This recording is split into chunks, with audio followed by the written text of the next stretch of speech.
All right. Welcome back to Wisdom for the Church. I'm John, and thank you for joining me for another Thursday late stream at 9:15.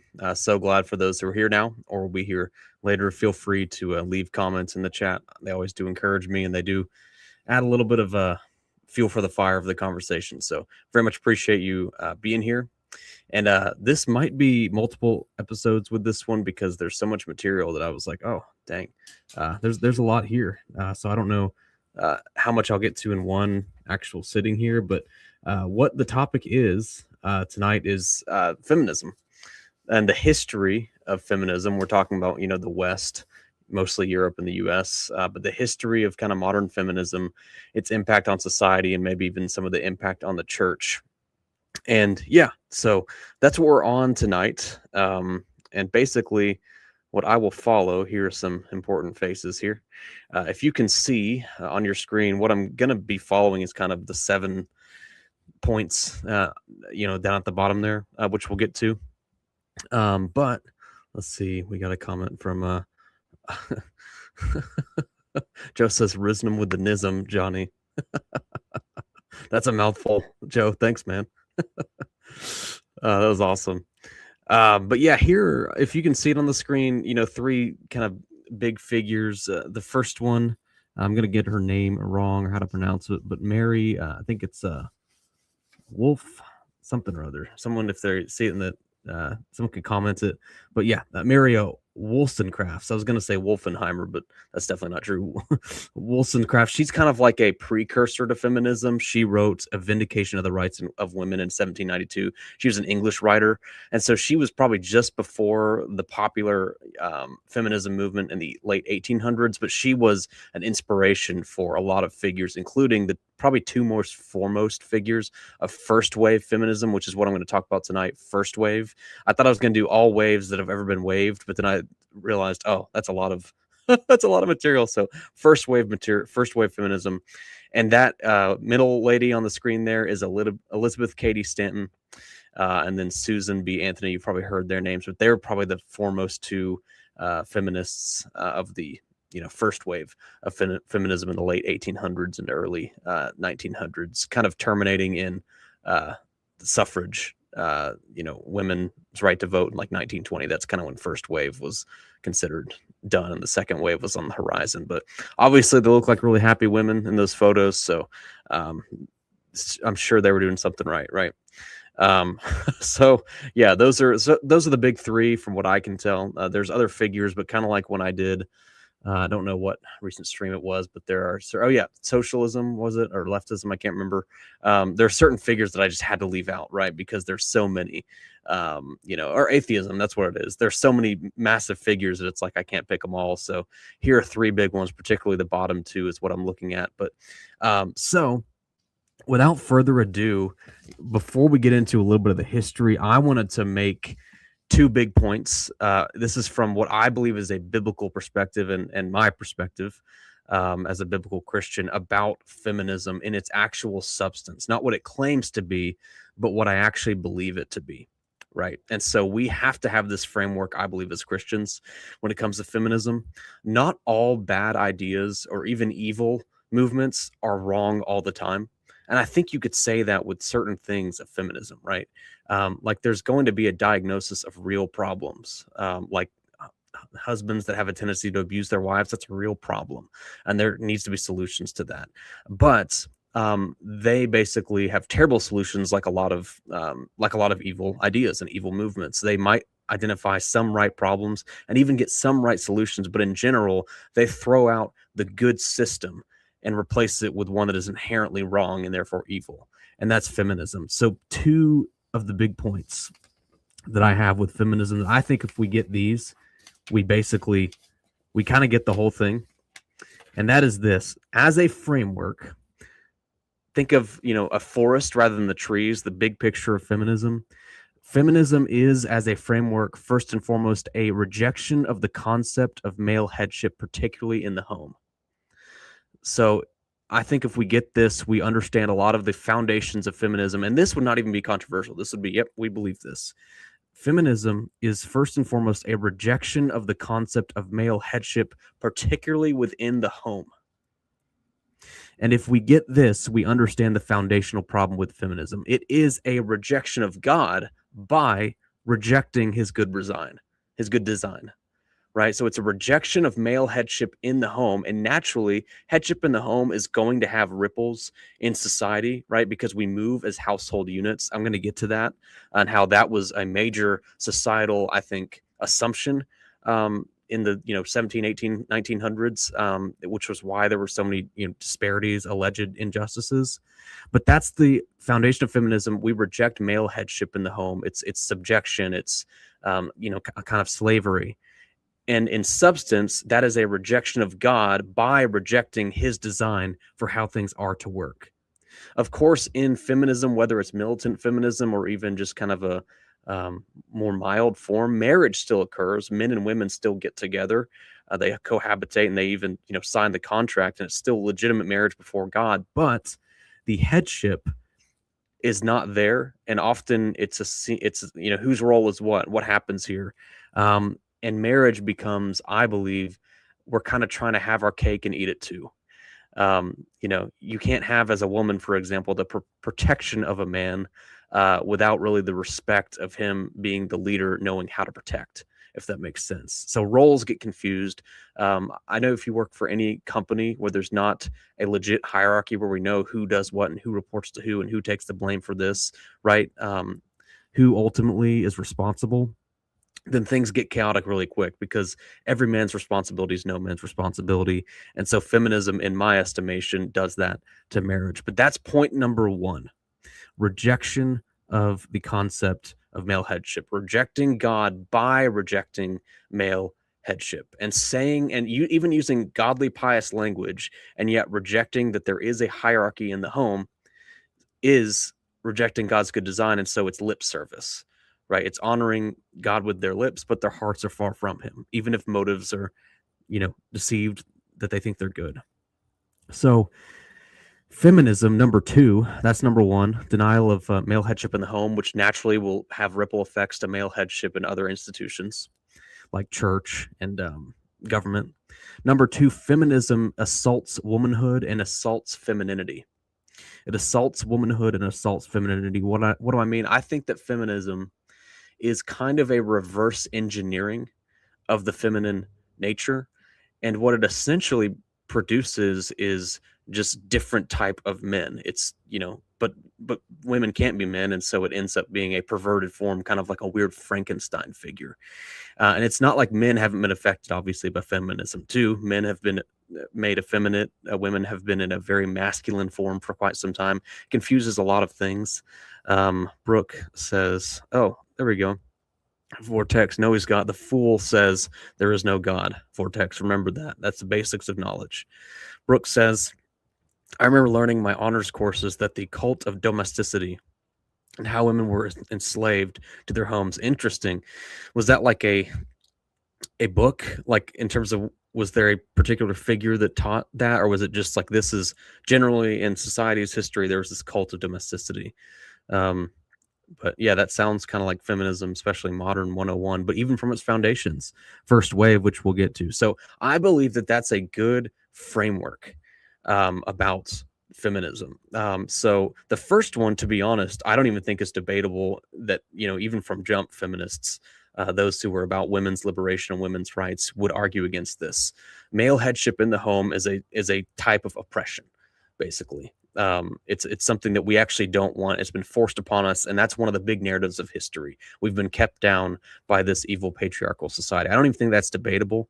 Number two, I believe in practice, feminism assaults womanhood and femininity because it takes some of the most primary realities of the female's nature and basically tells her that these are shackles that she needs to avoid, or at best, she needs to pursue this thing while also pursuing every other last dream that she wants, particularly the idol at this point these days of career. And that, again, in practice becomes we want to have our cake and eat it too. No one can do it all. And the same is true for men and women. We have to have a role, and we have to know what we have to primarily focus on, and then secondarily, and then thirdly, and that, and all that. And so if we think we can just be complete perfect career women and be also present physically a lot of the time with the kids. It's just not going to work. Um, as opposed to being enslaved. Oh man, yeah. So again, the liberation that's happened in our society, not to get off track, but this is good. We have been liberated. I'm a man, so I guess I was always free, right? But women have been liberated, and now we do have the Excel spreadsheets and Zoom meetings, and it is nothing short of the dream. And this is what, you know, I'm sure Susan B. Anthony was envisioning when she said, "I need to get out of these shackles," right? So we've really won a lot for women, accomplished so much with feminism.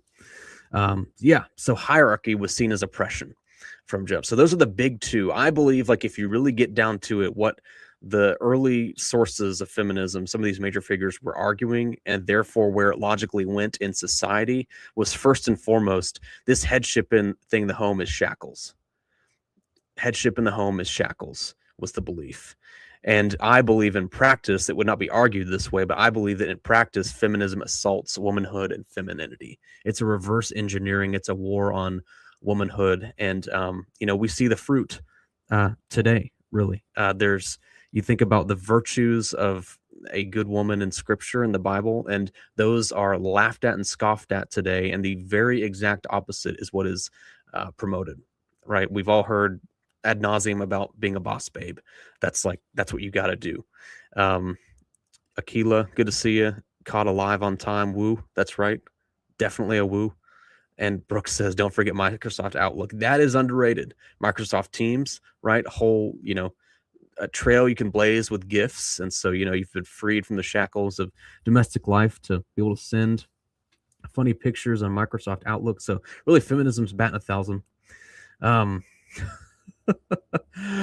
With all that, I did want to, I may have this on the slide here.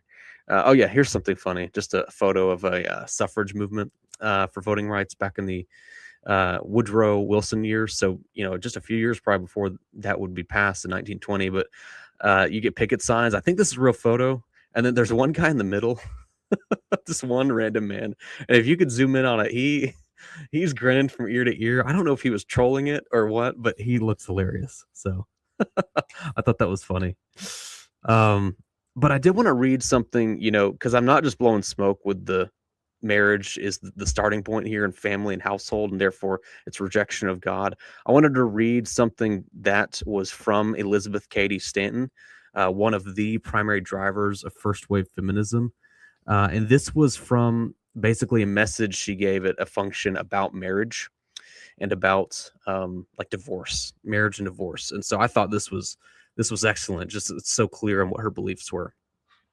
So she said this, hence when he, that is the man or a man in society, when he expresses the fear that liberty to woman would upset the family relation, he acknowledges that her present condition of subjection is not her own choosing, and that if she had the power, the whole relation would be essentially changed.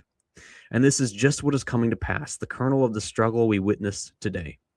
This is a woman's transition period from slavery to freedom, and all the social upheavings before which the wisest and bravest stand appalled are but necessary incidents in her progress to equality.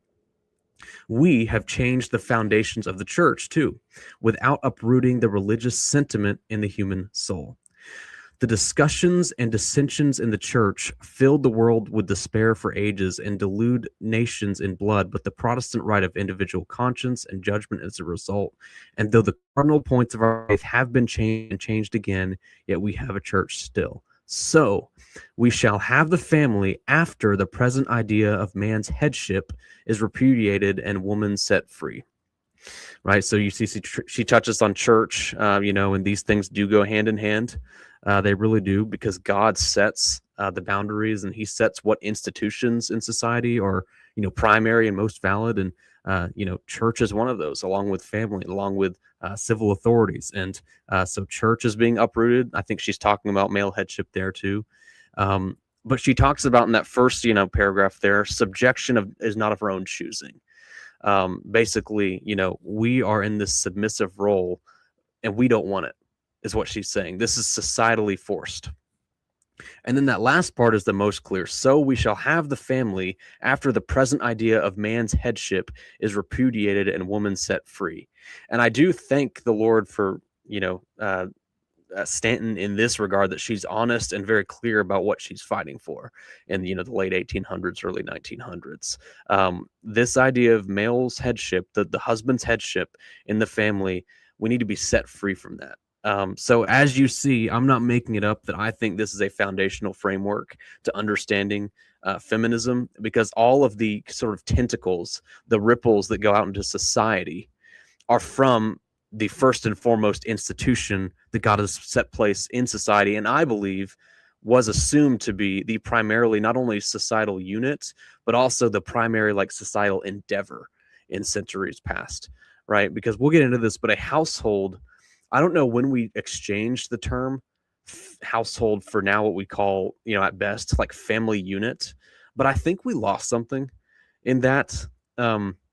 So when I think family unit, I think, well, first of all, yes, the family unit is the core of any society. Even pagan societies like will have some stability by the natural order that God has given, by the family unit. Mothers and fathers have children, they raise them to be productive members, and that keeps going, right? But to me, family unit sounds a bit more passive and a bit less, like it has less of a direction, less of an end goal and a telos. But a household to me is an enterprise. It is an enterprise where we all have our roles. We are moving towards something. We have an identity as this family. Like the Andersons have this identity, or the Strausses have this identity, and all of us, should have the identity, of course, of honoring God. But the Andersons are going to have a slightly different way of honoring God in terms of our gifts and talents and abilities, right? And same with the Robinsons and whoever else. Um, and so household to me communicates direction and communicates something that's like actually kind of a miniature economy. Whereas family unit is often, it's something like, well, we get together on Friday nights and play like board games, and we watch, like we have a movie night, and we have dinner a few times a week. Like we still have that, but I think we lost something, is what I'm trying to say there. So that's Katie Stanton. I think a really important quote by her, for sure. So, we're getting into some of the more major things that happened with first wave feminism. And basically, anything I put in bold, I think are the big points. But, I won't get more detailed than this, other than to say, we just remember that it was late 19th and early 20th centuries, right? Sort of terminating in 1920 with the, I believe it was 19th Amendment. So, you cannot ban the right to vote based on sex, essentially. So, women right to vote, broadly at least. So that's when it was 1800s to early 1900s. Some of the backdrop, which this I think is interesting, were the French Revolution, the temperance movement. In other words, like banning or at least limiting alcohol consumption and sale due to various factors. Abolitionism, the abolition of slavery. And then I mentioned earlier Mary Wollstonecraft's classic work in terms of feminist perspective, A Vindication of the Rights of Women, seen as, trailblazing at the time. And so the basic reason these are precursors is that women were involved in these sort of revolutionary movements. And to be clear, I'm not the type that believes that like women should have no place in our economy. I'm not the type that doesn't believe that women should have no voice in any respect in our society. We'll get to Proverbs 31, but all things need to be done in God's order and by his design, and that's what feminism calls evil. What God calls good and God calls normal and God calls something that will be to our benefit, feminism calls the oppressive force. That is the patriarchy, that terrible word patriarchy. Aquila, going back to I think the Stanton quote, says, what a sentence, without uprooting the religious sentiment in the human soul. You're right. The religious sentiment is still there, and now it's focused inward. That's true. Yeah, what do I want rather than what does God say? What does God want? Family unit makes me think of distancing language like low income housing unit. Yeah, it's more it feels almost like communism-y, like we're just this little group of comrades here. You got your group of comrades, I got my group of comrades, and then we'll go, worship Mao together later on in the square, and it'll be a great time. And then we'll go have our rice, like our 3 little pieces of rice, and we'll all have a good time. And we'll sing about workers' rights. The family unit's great. Joe says it's meant to be an estranging phrase, antiseptic and bland. That's a good way to put that. Yeah. Household, like we need to get back to that. Like we're something, we're moving towards something, right? Like you raised your kids and you realize, my son tends to have these giftings, and I'm not going to force him to do this, that, and thing, but I'm going to try to nurture that in the admonition of the Lord, like to know the word of God. And also, hey, son, I see this in you. And here's how I really think God can use you. Let's keep exploring this, right? And you see that your daughter has something over here. Let's keep exploring this. And if someone wants to do something that's not aligned with God's will, like your daughter says, hey, I want to be a preacher, you say no. Or if your son says, hey, I want to be a woman, you say no, right? So yeah, that's raising your kids. It's that simple. No, it's not that simple, but you get the idea. So these are some big movements, right? Like beforehand, leading up to feminism. For Susan B. Anthony, I believe she was involved in like an abolition, I'm not going to say seminar, rally would be a better way to say it. And she was barred from speaking or being there because she was a woman, which spurred her on to, develop, more feminist tendencies and then fight for the rights of women, basically. So, yeah, that's kind of where she came from. The big one is number 3, suffrage. And again, 1920, 19th Amendment, American women receive the right to vote. And oh yeah, I did want to say, so for number 3, 4, and 5, so suffrage, property, education, I wanted to say something that I think we miss a lot of times, because the way that feminism in terms of first wave is presented is it was a fight for rights in some sort of vacuum a lot of times. But here is what I wanted to remind us of, because I think this is the context that is lost. And this isn't me saying that there weren't problems, or that like men didn't abuse their wives or anything like that. Of course, that happens because of sin, right? But that doesn't mean you fix a problem with a sinful solution, which is what feminism is, because it denies male headship in key institutions that God has set in place. So for these categories like suffrage, etc., we must remember the fact that in centuries past in the West, the concept of the household was the foundational societal enterprise.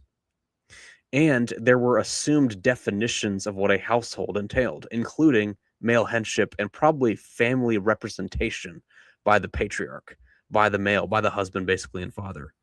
And so I think the household and what is assumed in what a household is, that is, we're something with the direction. The male is the head and he protects. He also has the authority. He loves his wife. He cares for his children, all these things, but he sets the direction under God. The fact that was what a household was and he represented them is what probably led to a lot of these so-called disparities in society. And that's what's missed, is that there was a representative nature, from what I can gather, in centuries past. It's clearly been lost today. I mean, at all. Like, you're barely even allowed to say who wears the pants, much less you're like, I'm the leader of our family, and what I say will set the direction, and they will fall in line. Right.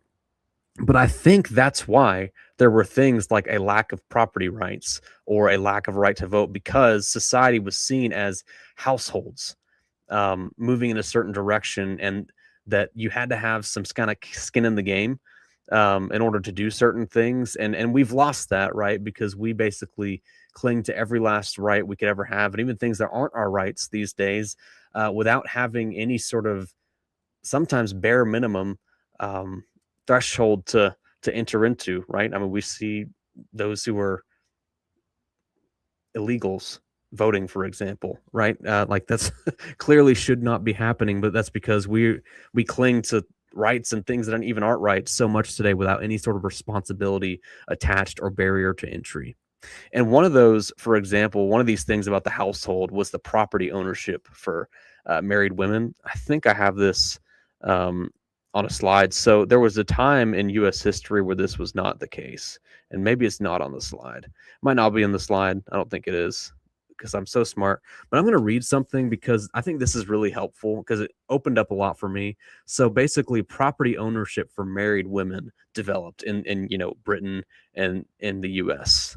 Basically over time in the 1800s. So this is what is written about Britain, but you can apply it to the U.S. as well. So coverture, that is a common law principle in Western culture, which probably came from English common law, was overturned in first wave feminism. So here's what that is. During the 18th and most of the 19th centuries, married British women and probably American lived under the conditions of coverture.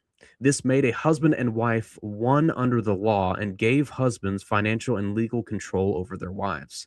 Under coverture, women lost all control of their property once married, unable to buy, sell, own, or inherit anything they possessed before.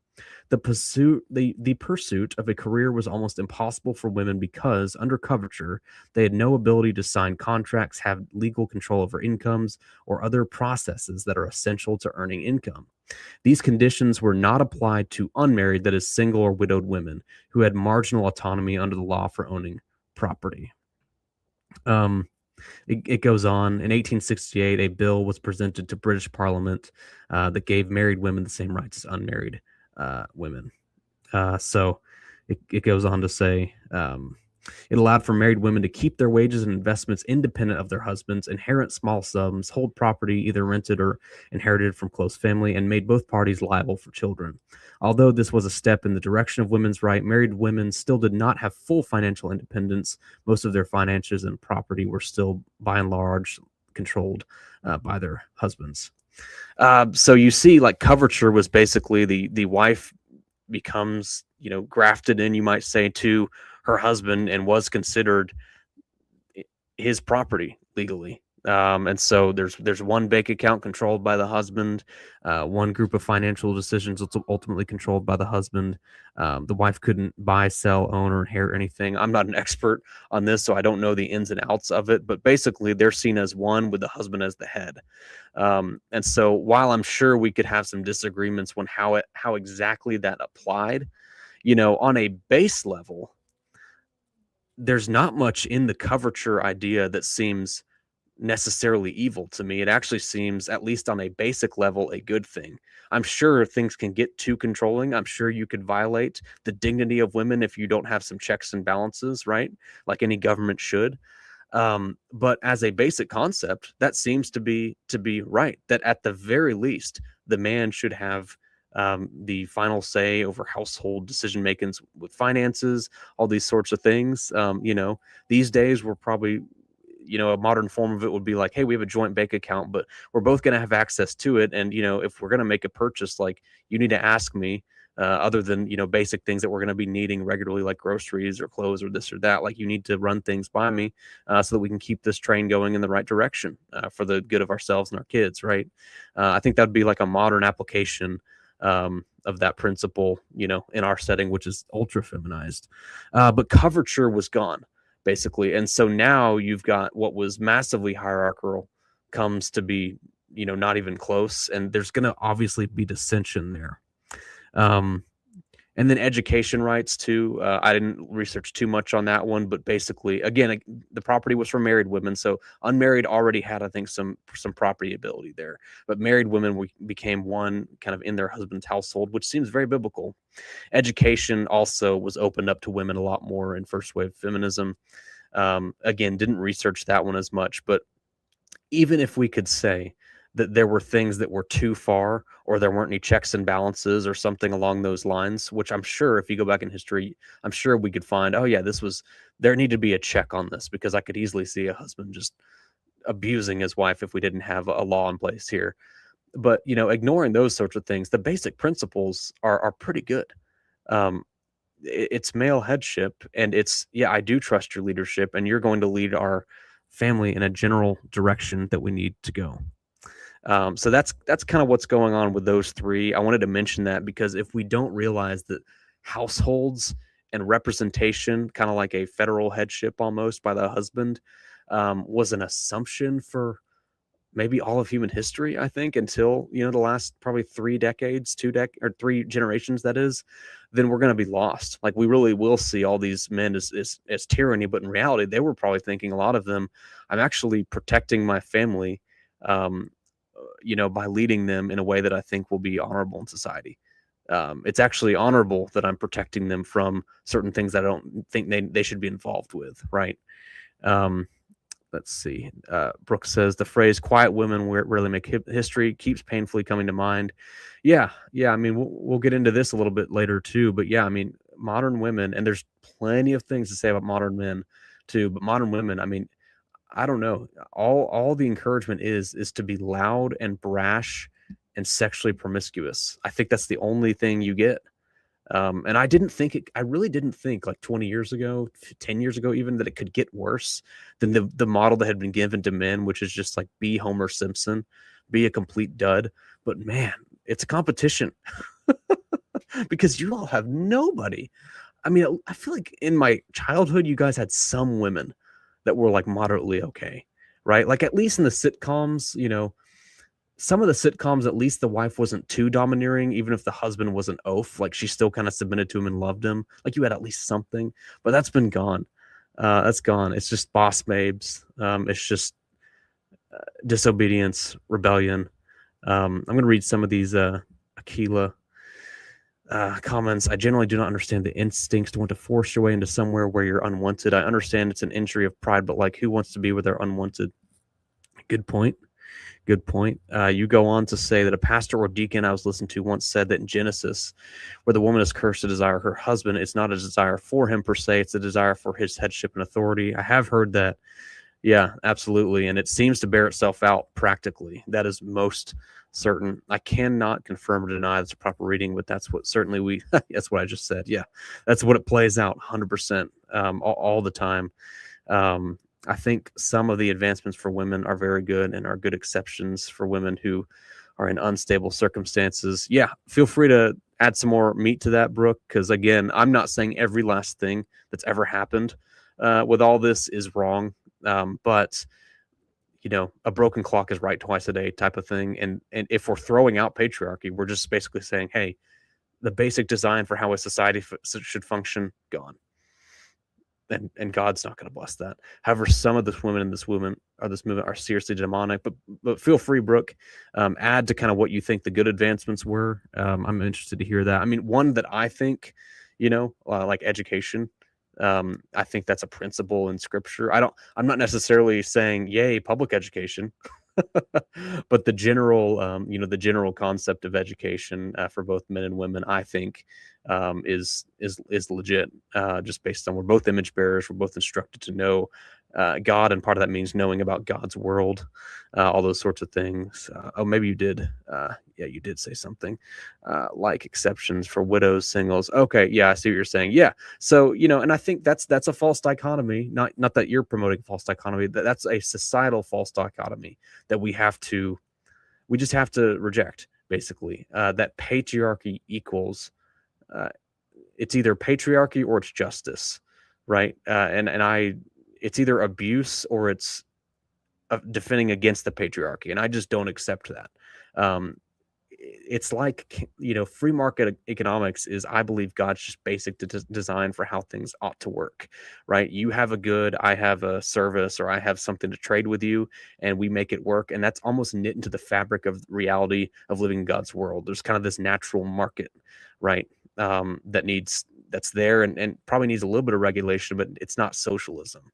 It's much more closer to free market economics. I think the same thing is true with patriarchy, right? Patriarchy is God's natural design, but it doesn't mean it won't be in a perverted form, right? And so we're aiming for a pure and honorable and virtuous and biblical patriarchy. Biblical patriarchy begets. Oh, I like that. Biblical justice. Amen. Owning land, bringing income without leaving the home. Gotcha. Yeah, interesting. So that's kind of a little bit about those. Hope that was helpful. Some of the history. These were the major things that were fought for. Suffrage is the big one. Yeah, and this is key. What Brooke said. without even leaving the home, meaning you're not leaving your responsibilities at home to someone, not you. So people get up in arms, I guess, one way or the other when it comes to women, quote unquote, in the workplace or women working. And I believe that from what I see in the testimony of scripture, that it's not about whether she's working or not.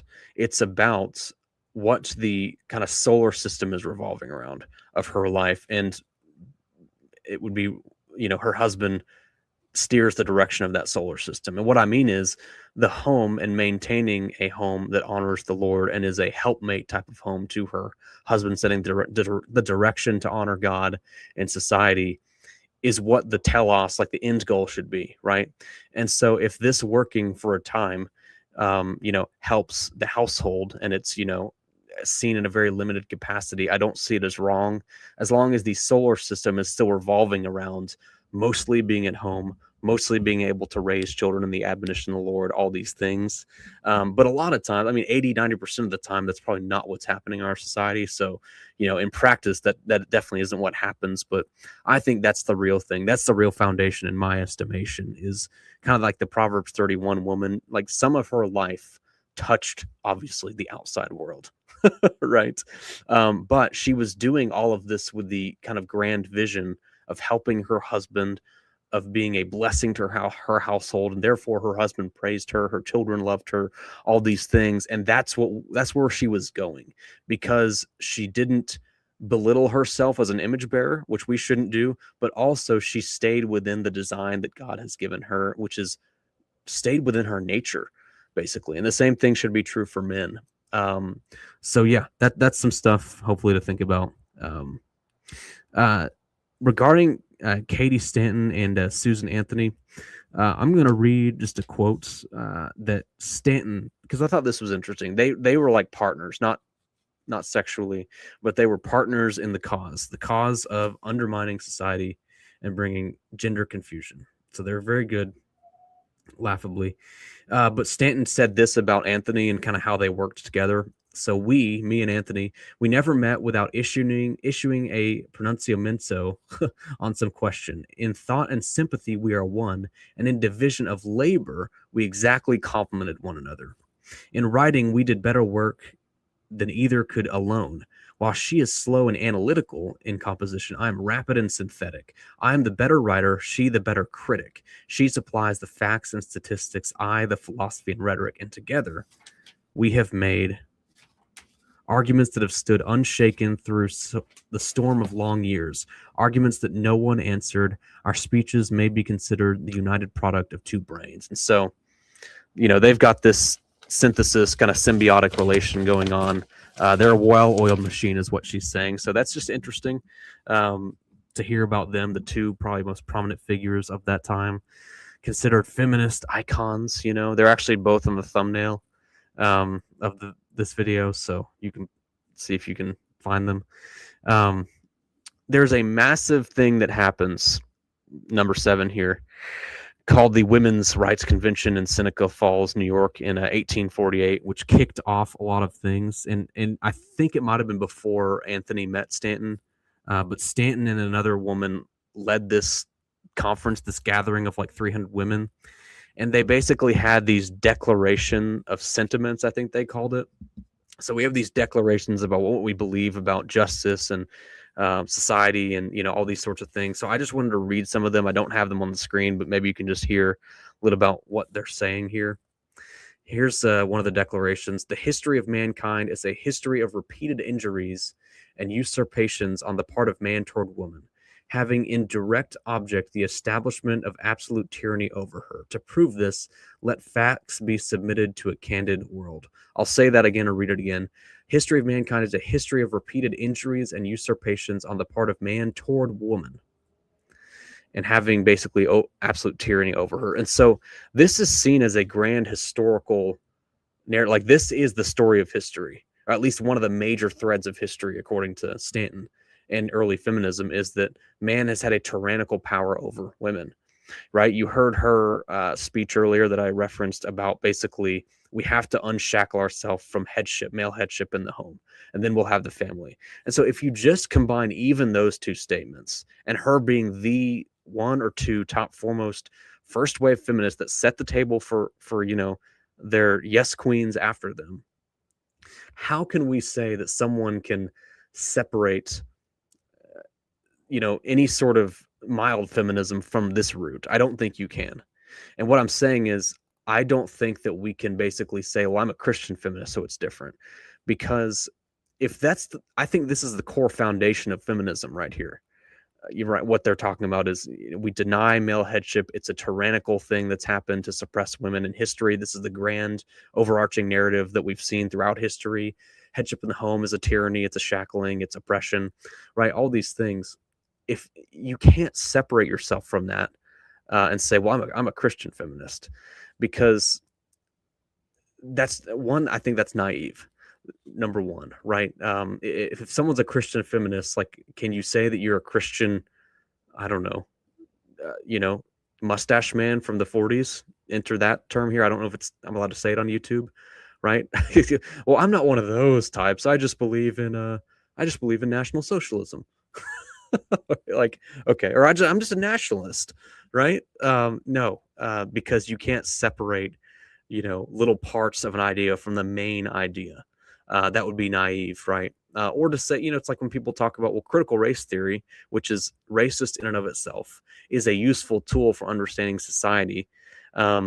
You're playing with such dangerous things that you're going to be burned by it. Why? Because you can't take out little kernels of truth from something that's overarchingly evil. Like, you can say this is true, but you better not be a part of that movement or associate with that movement, because you're going to get burned. That's seen, I think, time and time and again, just in history. Like, it's just naive. A lot of times. Keela says, thank you for this. Super interesting, especially now when people give a lot of grace to first wave and lay all what you're talking about with the weight of second wave. Yeah. And that's one thing that I've definitely come to believe, even if there are some good kernels in there, right? Like we're talking about, first wave was first and foremost a rejection of male headship. And that's patriarchy and it's father rule or father lead. And if you are a biblical Christian with any sort of honesty, intellectual integrity to you, I think you have to say that God's world is one that is designed to be patriarchal. If we have an argument about it, let's say the Lord's Prayer, right? Our Father. Okay, that settles it. We just prayed to our Father. Yeah, but first wave feminism, it gets a pass a lot of times, and I think that's because we're so baked into it at this point, that we're almost scared, to be honest, about saying what we maybe even truly believe, and don't have the ability to articulate, which is why some of these primary sources, I think, are helpful. Looking back at them, Brooke says a lot of first waivers just didn't like what the Bible said about what women should look like. Meekness was not in their vocabulary. Amen. So a little bit more about, let's see here, the declarations of the Seneca Falls Convention. We have these declarations. He has never, that is the man, never permitted her to exercise her inalienable right to the elective franchise. He has made her, if married, in the eye of the law, civilly dead. He has deprived her of the first rights of a citizen, the elective franchise again, and he has oppressed her on all sides. And people say that feminists are man haters. I don't see where they get that from. Good night. Oh. Okay. He allows her, this is one last one I saw, he allows her in church as well as state, but in a subordinate position, claiming apostolic authority for her exclusion from the ministry and, with some exceptions, from any participation publicly in the affairs of the church. And again, I don't know about that last part, publicly participating in the affairs of the church. I do think clearly in the New Testament, we see that Paul was thankful for women who taught younger women and were generally just faithful servants of the Lord, that there had to be some public element to that, right? That wasn't preaching, that wasn't wielding authority over men in any way, obviously. So like I said, could things have been too far? Of course. But again, that's not what she's saying, though. She's saying a subordinate position in church as well as state. And these are, church, clearly, Only those who are elders are going to be men. Deacons, the diaconate, I believe that from an office perspective, I don't really believe that it's too unclear that it can only be men. We're all deacons in a sense, we're all servants, but I believe as an office, 1 Timothy 3, Titus, they're pretty clear on that one as well. But even when we think about, the government, civil authority, it is a ministry of the sword. And in general, that is going to lend itself to the masculine, um, the masculine nature, basically, because it's not one primarily of mercy, but of justice, right? And that tends to be one where a man needs to be in charge. That's the general witness of Scripture, even though there are exceptions, which, like Deborah, was even a judgment on. I think it was it Barak? I can't remember. Um, Stanton. Oh, it's roots. Joe says it's roots, straight satanic, straight out of the demonic playbook, usurp the created order that God had clearly established and attempt to set up a construct of its own. Yep, I definitely agree with that, right? Stanton changed God's pronoun in their women's Bible. She was a God haver. Is that a true thing? I didn't know that. That's a nugget right there, Brooke. Aquila, I wonder if these false teachers who claim the Lord declared the woman would crush the head of the serpent. Get it from that. Oh, good night. Yeah, maybe if you guys have a what's the name of their Bible? Is it just the woman's Bible? Because I was not aware of that, but that's fascinating and blasphemous. But that's where we are. So I wanted to read, that a lot of things I've read. I guess I've focused a lot of what Stanton was saying, but that's just because she's so clear, and I really appreciate that. As a historical ability to look back and be like, no, here's what was said. Here's what what we believe. And so I wanted to read some things, read some scripture into these things, and make some comments on first wave feminism. It's just called the Woman's Bible. So pick it up next to your Joel Osteen devotion. You'll be well on your way. Well on your way. So here's some scripture. I'm not getting into the details of the exact interpretation of this, okay? But I'm going to read 1 Corinthians 11, a few verses.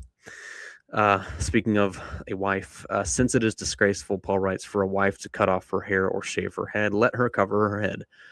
For a man ought not to cover his head, since he is the image and glory of God, but woman is the glory of man. For man was not made from woman, but woman from man. Neither was man created for woman, but woman for man. That is why a wife ought to have a symbol of authority on her head because of the angels. Nevertheless, in the Lord, woman is not independent of man or man of woman, for as woman was made from man, so man is now born of woman. Easiest, I think, passage ever to exegete seems. But, regardless of whether someone is arguing for head coverings perpetually continuing in the church or not or whatever, a few things are most definitely clear here. One is, male headship is the principle underneath the practice, right, of head coverings in the church. It's a hierarchy, it's an authority thing. And verse 7, I think it's safe to say at the very least that men, it says, man is the image of God and glory of God. Woman is the glory of man. Man, we might say expresses or represents or conveys the image of God in a particular way that women do not. And it even says woman was created for man, not not man for woman. And we see that even with Adam and Eve, right? He was not the helpmate, she was.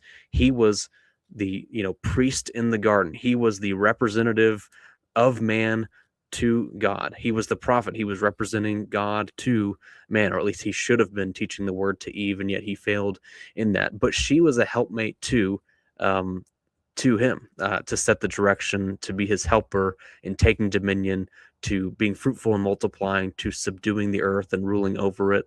And that's the creation order that God set from the jump. And so it's basically repeated in a different form, I believe, in these verses in 7, 8, 9, 10 in 1 Corinthians. And so, just to basically reiterate the point that there is a hierarchy here. and it's not a bad thing. It's actually God ordained and it's good. If God has made something as a moral, law and something to be followed, we can say that it's good, even if, in our flesh, in our sinful bent, we don't like it. If I don't like something and it's biblical, though, that's on me. That's not on God, right? So that's one scripture just to keep in mind regarding, authority and headship are real. That's a real thing. That's a good thing. It's not a bad thing to say it. We should say it with some, I don't know, some gusto in our chest. And here's 1 Peter 3. This is helpful, reminding us the beauty of, what true femininity is, I think. Likewise, wives, be subject to your own husbands, even so that even if some do not obey the word, they may be won without a word by the conduct of their wives when they see your respectful and pure conduct. Do not let your adorning be external, the braiding of hair, putting on of gold jewelry, or the clothing you wear, or dyeing your hair blue. I think some versions say that. But let your adorning be the hidden person of the heart with the imperishable beauty of a gentle, quiet spirit, which in God's sight is very precious. For this is how the holy women who hoped in God used to adorn themselves by submitting to their own husbands, as Sarah obeyed Abraham, calling him Lord. And you are her children if you do good and do not fear anything that is frightening. There's a lot there. I've always found this passage to be so wonderful and clarifying, given our confused society. Maybe some people don't see it that way, but verse 4 is fascinating to me. I mentioned this earlier, but verse 4, let your adorning be the hidden person of the heart with an imperishable beauty of a gentle and quiet spirit, which in God's sight is very precious.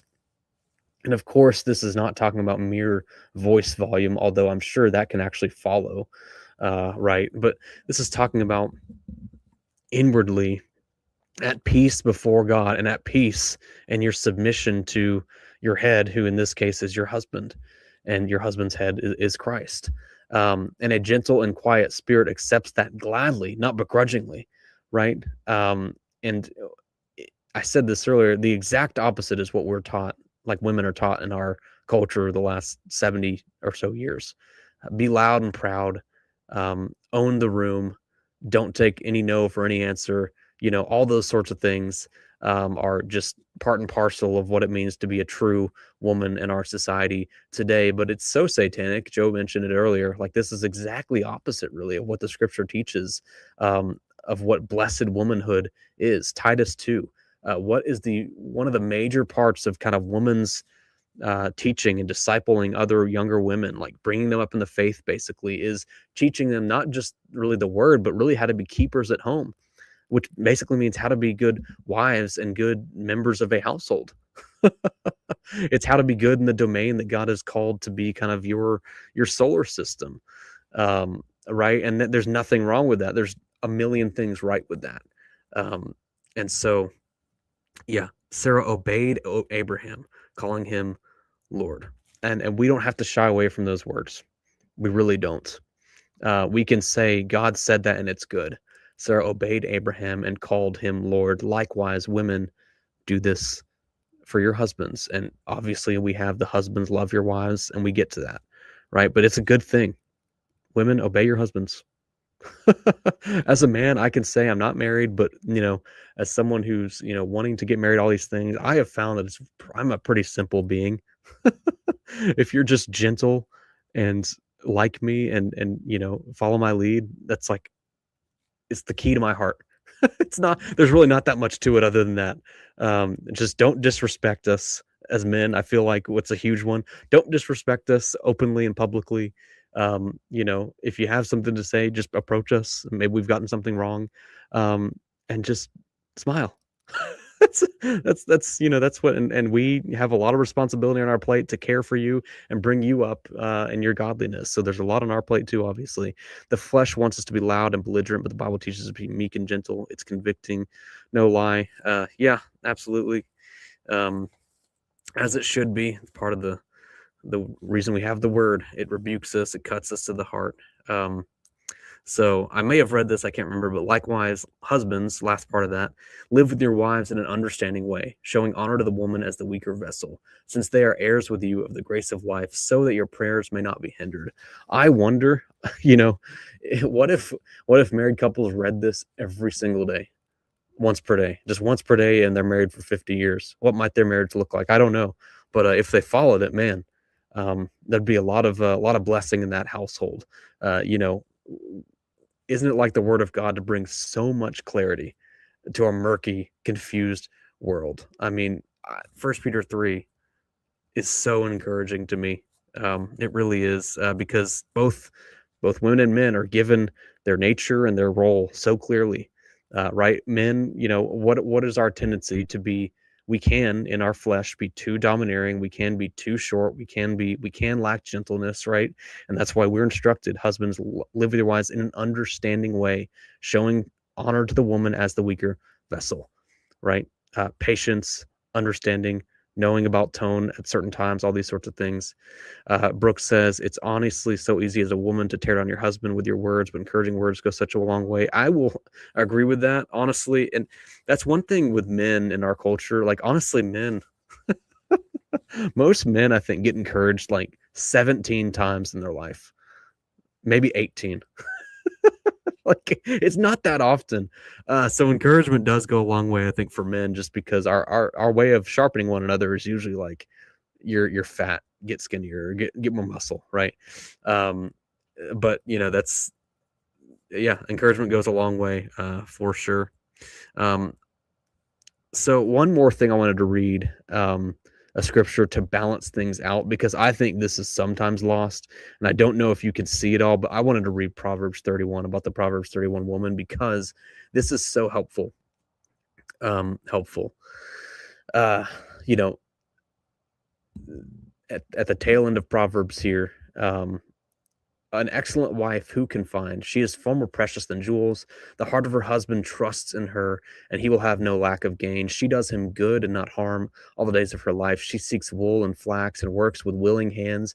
She's like the ships of the merchant. She brings her food from afar. She rises while it is yet night, and provides food for her household and portions for her maidens. She considers a field and buys it. With the fruit of her hands, she plants a vineyard.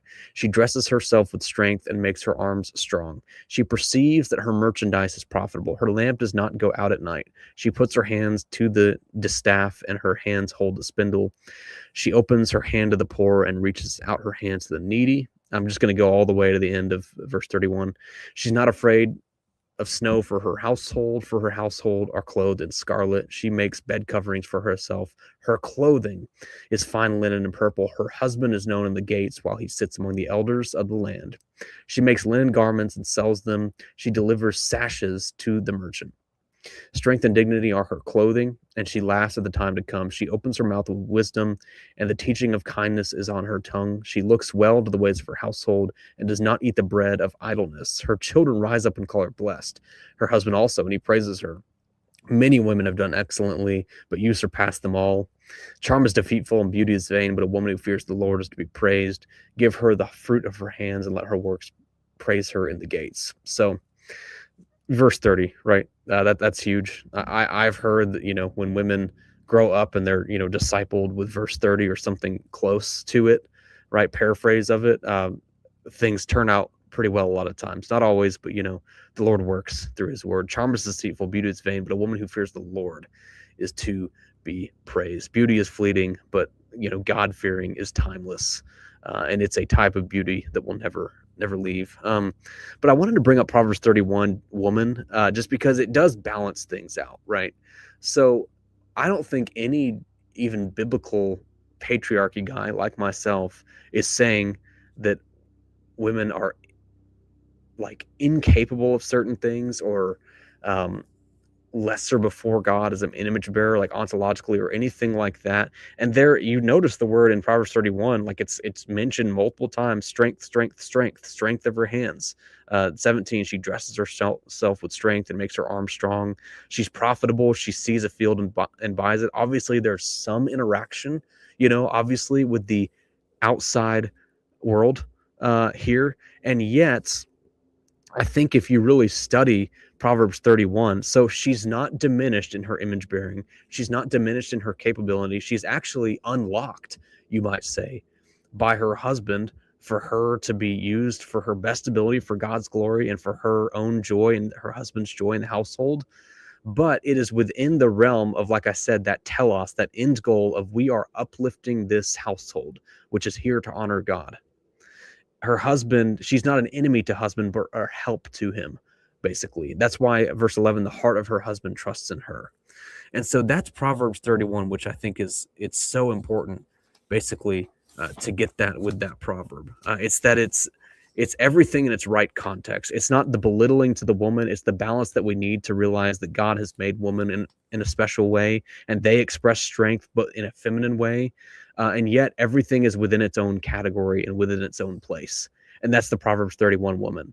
So she's not disrespecting her husband. She's not submitting to her husband. She's actually submitting to her husband. And part of that submission is actually a very fruitful and kind of exciting, you might say, life. She's known in society as someone who is doing great work for her household, and that's a beauty. She's like a crown on her husband's head, and it's certainly not a bad thing. That's a wonderful thing. Um, yes, Brooke with the claps says Proverbs 31. Yeah, I do. Yeah, I agree with this one, Akila. We can nuance First Peter 3 to death. Obey your husbands. If he says to sin, don't sin, obviously. If he says don't go to church, you need to go to church. But if it's something that's not explicitly sinful, of course, talk to your husband. I think men, you can take counsel from your wives. Understand that God has made her with a mind too, and she is your helpmate for a reason, right? But ultimately, obey your husband. It's interesting. I do wonder at times, how many decisions of a husband are questioned while a boss's decisions are almost never questioned, which you would think, if anything, would be the opposite. Like, I think you'd love your husband more than you would love your boss who doesn't probably pay you enough or whatever. Right. But hey, we're pretty baked into feminism. Joe has had a great life. He's up to 12 encouragements in 49 years. That is awesome, Joe. Someone can make it 13 if they want to in the comments. Get Joe up to 13. Hashtag get Joe to 13. What is something we all love about Joe? That's what I want to hear in the comments. Seriously, if Joe does not get a compliment or a encouragement tonight, that would be very, very, very depressing. Given Joe and given that he just said, "Come on, help me out." So yeah, a few more things with just some commentary I have. We read all that, so we got male hierarchies a legitimate thing in the marriage and in other places in society, but we're focusing a lot on marriage here because again, I think that's the foundation of feminism is usurping that, and then everything else crumbles too. That's number one. Number two is a woman in general is seen as a crown for her husband's head if she has a gentle and quiet spirit. 1 Peter 3, obey your husbands. And yet, what that clearly cannot mean is doing nothing and being unproductive or not having an exciting life, because Proverbs 31, I mean, she's rolling. I mean, good night. Joanna Gaines is like, why can't I be like this? Don't look after Joanna Gaines, by the way. She's not a good example anymore, but, she's productive. That's my point. Excellent beard, Joe. Brooks says 13 encouragements for Joe in his life. Incredible. That's funny. Oh man, now it's 14. If that's you in your thumbnail, your beard is immaculate. That's hilarious. It's the same compliment. Interesting. So we know he has a good beard. I did, so there's a couple more things I wanted to say here just in response to all of the feminism stuff in the first wave. Hierarchies are not inherently bad, which I don't think we believe in practicality in our society these days. Hierarchies are not inherently bad. There are evil hierarchies in the world, right? Like if we make a racial hierarchy, you can't do this because you're X ethnicity. That's evil. That's partiality, in a type of partiality that God says is sin. So there are evil hierarchies, right? Or if I, hire a certain person for like a job or something, and it's not because there's any sort of merit, but because of they've bribed me, right? And it's a series of bribes. We're a hierarchy of bribers. That's like an evil hierarchy. We're built on false premises and corruption. Um, but like patriarchy, as the father rule and lead, is the way of nature according to God. Not every last institution and every last situation will be headed by men in God's design, in a patriarchy overarching rule of nature and the world, but in family, church, and generally civil government, which is enforcing good order in society, this will be father rule. I think history bears that out. I think nature, I think even nature, you can understand that about civil authority. And even nature, I think you can understand the design to a limited degree, at least, about marriage, that man is head and woman is his helpmate. And she submits to him and he leads her. And that's a good hierarchy. Not all hierarchies are evil. And that's something I think we do have to get back to in our society, because I think we've bought into any disparity or something is like an injustice, and that's the false social justice stuff. um Not good. The concept of the household, another thing, was the foundational societal enterprise in centuries past, and should be, I think, today. And the definition of what a household was informed a lot of these so-called disparities of justice that happened. Why did married women, not have property rights? Because it was a representative, like patriarchy, basically system of seeing the world. And so that's how it was. And so it wasn't, we're trying to keep you down. I'm sure for some it was, but it's basically, this is just how things have functioned for thousands of years. And one thing I will say regarding suffrage, so some of the fruit of feminism is, like you say, well, some of the good things, maybe they were rights, right to education, right to this. And to that, I would say to some degree, absolutely. But there's not a downside, and this could be offensive to some, but like for suffrage, for example, I think it was very soon after that women, within maybe like a year or something, prohibition was passed. And women had a huge part in that. I think that's pretty widely known historically. And what that vote was, from what I can tell, would be a wrong solution to some probably real problems, meaning alcoholism was probably pretty prevalent. Perhaps there was domestic violence going on by husband towards wives. And so we've got to do something about this. And rather than figuring out a better penalty code or something like that, we just ban alcohol, which seems to be, in my estimation, outside the jurisdiction of what a government actually has. The entire banning of alcohol, I don't believe, is something within the realm of a civil authority. And so, that would be an example, like the fruit of the female vote, and basically all households now having two votes, has been, well, like the overarching evidence is that more often than not, females vote Democrat. More often than not, males vote Republican. Of course, there's interchange. I understand that, but we're talking about aggregate.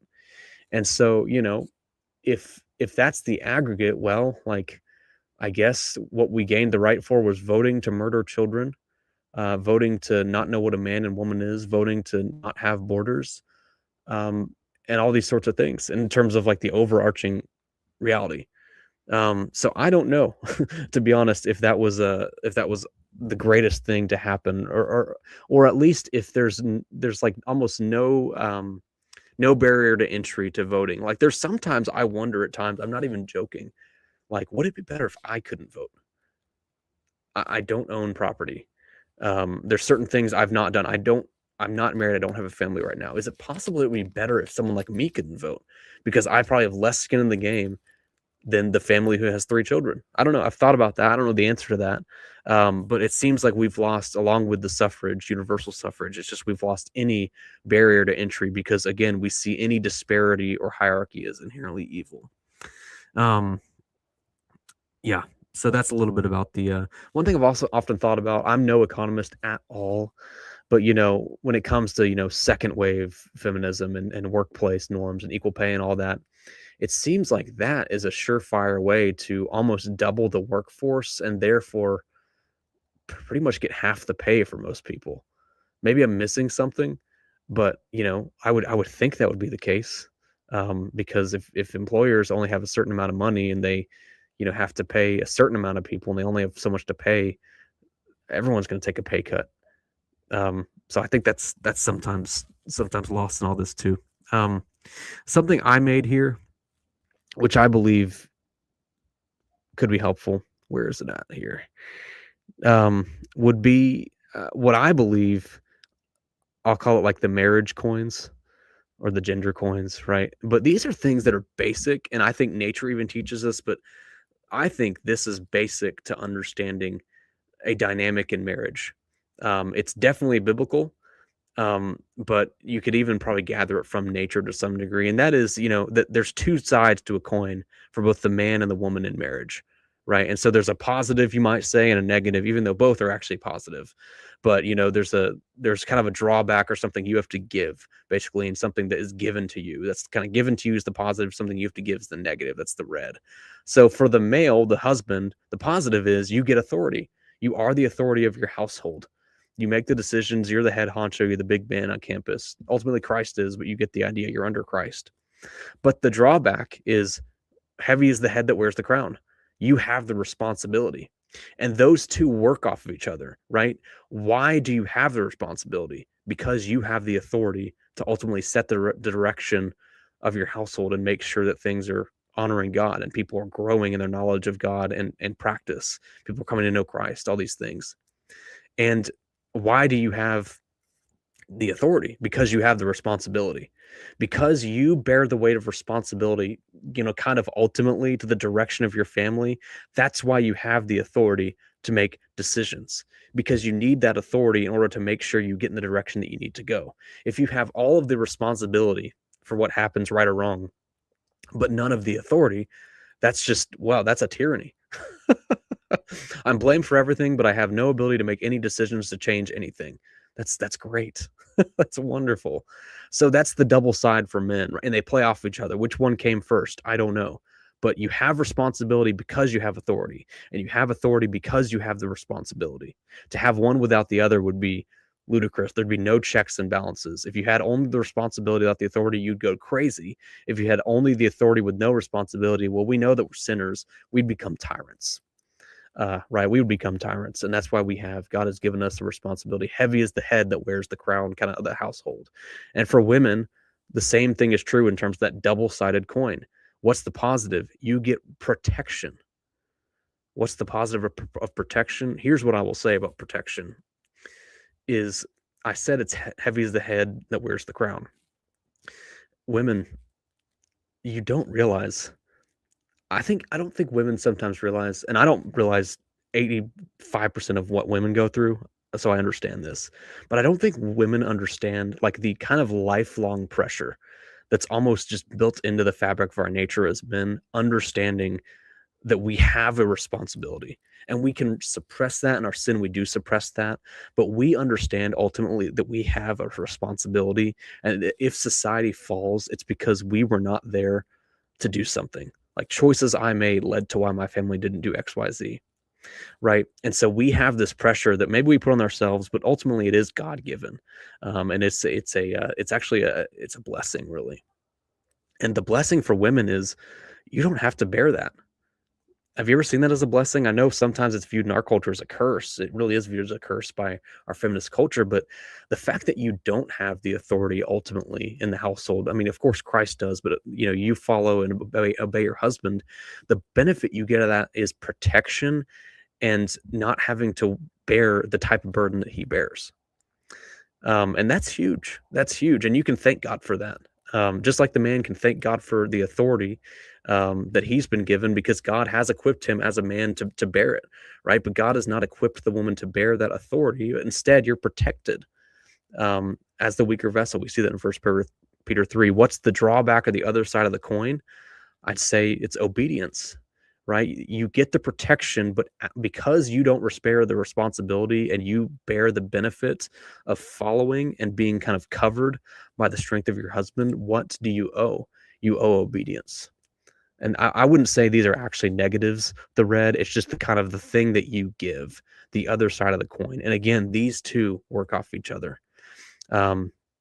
because you have obedience, you also have the protection because you're not making the decisions. And so you're not blamed, basically, for what goes wrong. And because you have the protection, you have the benefit and the wonderful God given role of being protected and cared for. You owe obedience to the one who's caring for you. And those, I see those as kind of the gender coins, but really the marriage double sided coins. And maybe I'll keep referencing those over time because I find them to be basic, but also something that seems to be lost in our culture.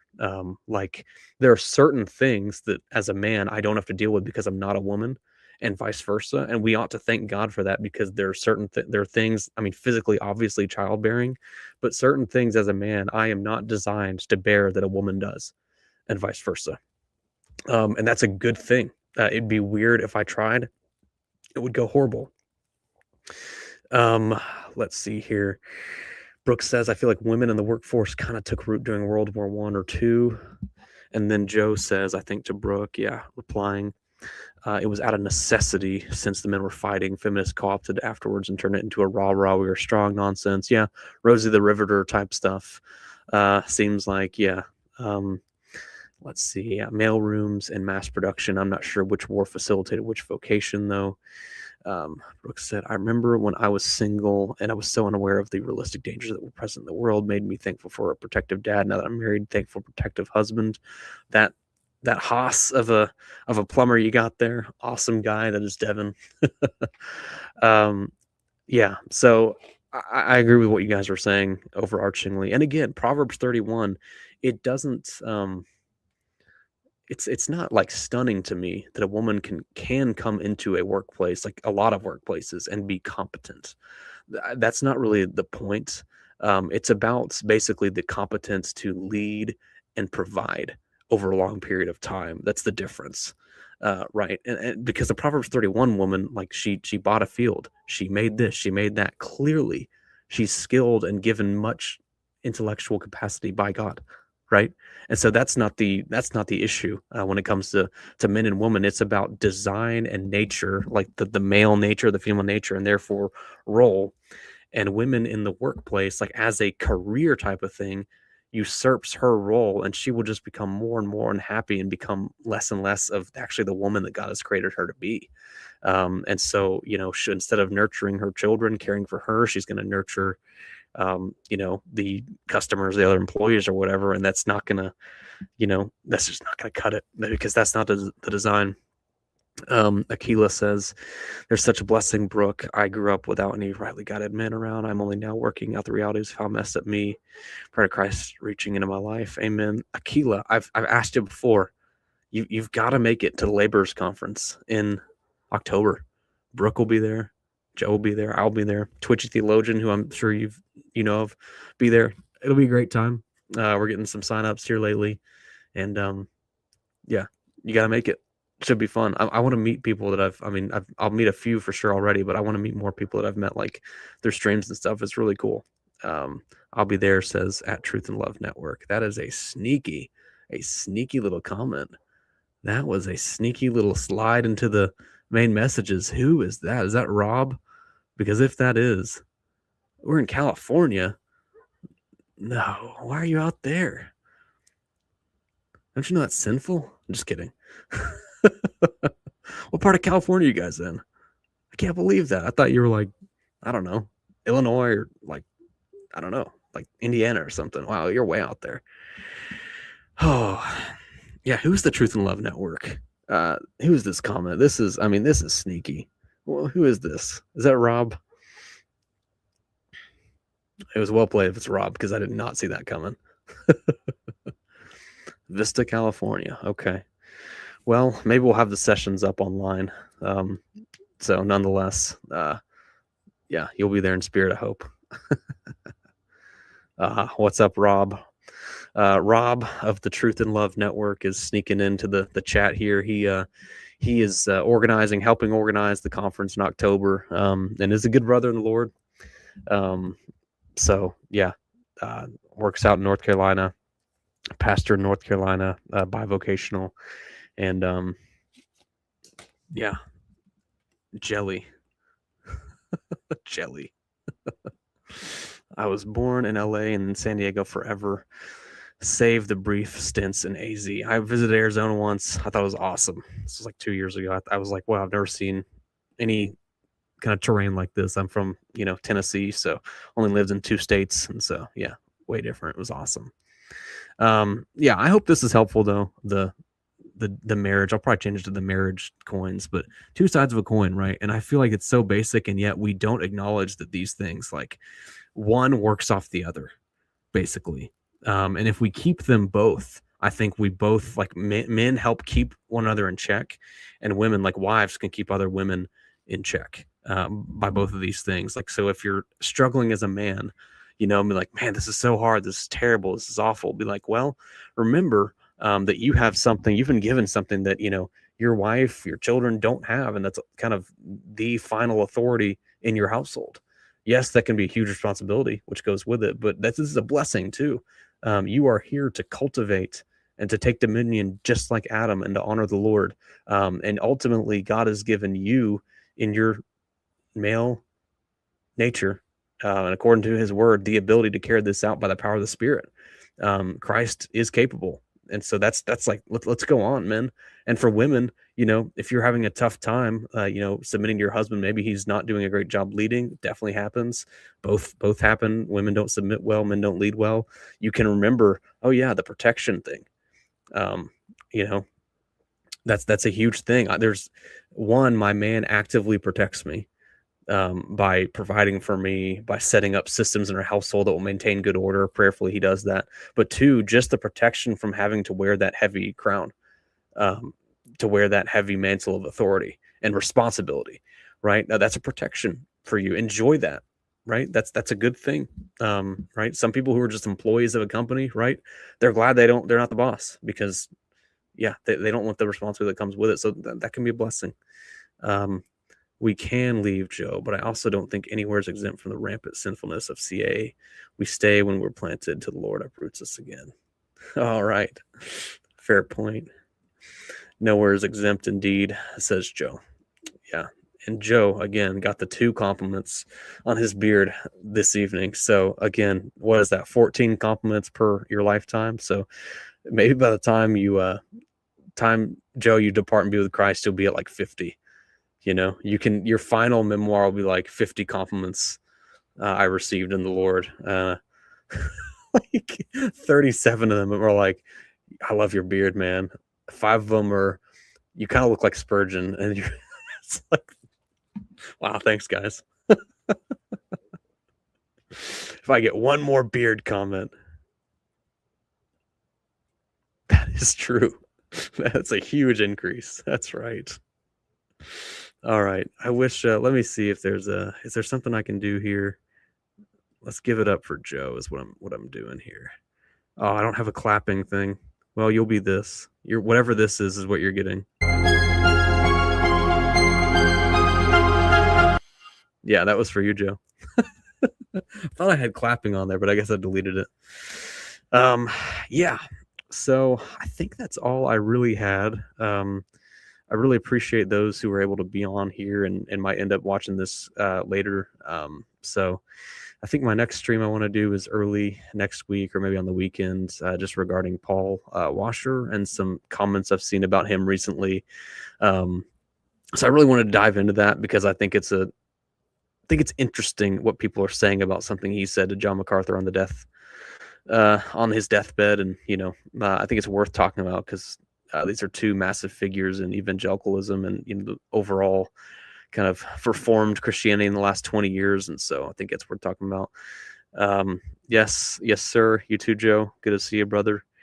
But yeah, thank you all for watching. Any last comments? I think next week on Thursday, I actually do plan to do Feminism 2, Second Wave.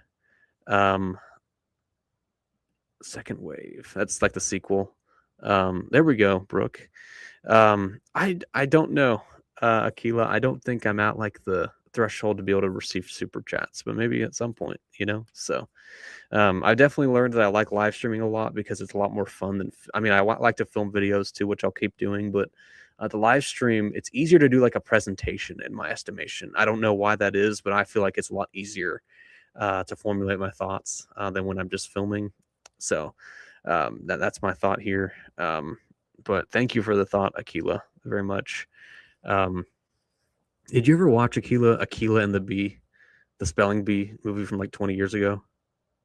Oh, this is unbelievable. Thank you so much.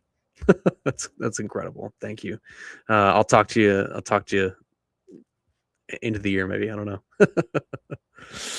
know. Yeah. Did you ever see Akila and the Bee? Akila, like the spelling bee. It's a really good movie with Morpheus from I was gonna say Lord of the Rings, not Morpheus from the Matrix, not the Morpheus from Lord of the Rings. The other Morpheus was in it, and he like tutors a young spelling bee student to victory. It's great for the whole family. With Kiki Palmer, that's right, with Kiki Palmer, everyone's favorite Kiki in the U.S. for sure. Well, thank you guys. I think I'll head off then. Appreciate you all very much. And what do I need to play us off with? How about some Neon Drive Retro Wave? What's that one? That's a good one. That's a good one to end on. Lawrence Fishburne. Wow. Coming in for Akila. Much. That one. Thank you, Akila. Thank you, Lawrence. Good one. Thank you, Neo P1. We all love this content. Like Speed, awesome Speed, underrated movie. Like Thank you, everyone, for watching the church. Next time.